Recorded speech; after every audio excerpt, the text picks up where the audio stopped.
Hi loves! So today I'll be teaching you how to create your own GIF or animation for Instagram, the web, really whatever, right in Photoshop. It's a lot easier and a lot faster than you think it might be.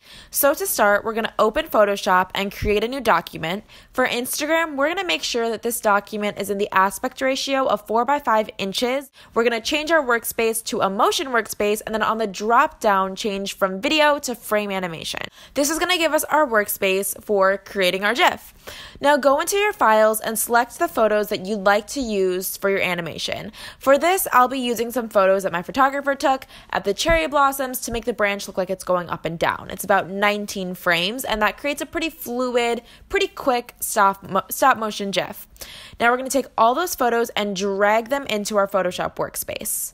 From here, we're just going to hit enter on all the photos just to place them into Photoshop. We'll adjust them later. Once we've gotten all of our images placed, what we're going to do is we're going to resize the images to fit the Instagram 4 by 5 canvas. So in order to do this, we're going to select all of the photos and just drag to the corners to match the edges. It's super simple. All you've got to do is draw a little rectangle around one of them and all of them get selected. So dragging that out.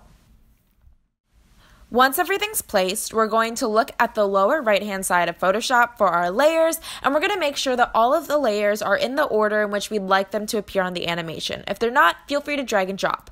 Then we're going to turn off all those little eyeballs next to the layers so that only the bottom layer is seen. So now we're going to hit Create Frame Animation, and that's going to give us our first frame, which should be the first one that you want to appear. Now on the lower left side, make sure that it says looping forever, not once or 3 times forever. Now you're going to gradually turn the eyeballs back on and hit the lower left hand side for a new frame as you do it for every single frame. I'm using 19 frames, so yeah, it can get a little bit tedious, but if you're using fewer frames, this will definitely go faster for you.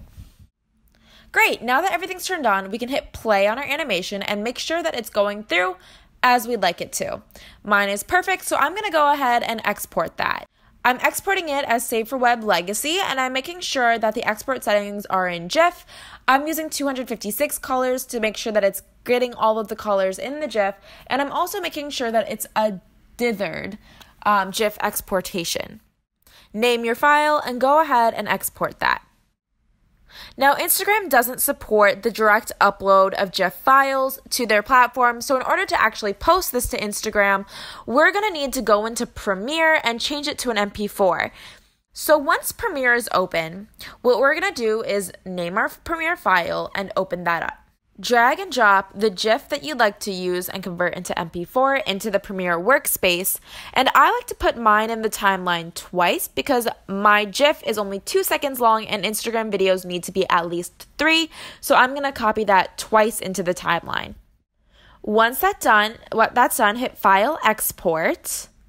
And when you're exporting this, be really careful to make sure that the frame duration is long enough for your GIF. If you export it with too few frames, it'll skip and it won't be consistent. For this GIF, I'll be using a frame rate of about 23 frames, which I found gives me a pretty consistent GIF with what I used. All you have to do is export that and you're done. You are ready to upload it to Instagram, and yes, it is that easy. Be sure to follow along for more editing tips and photography advice over on my Instagram at eva_fawn or on my website at eva-darling.com.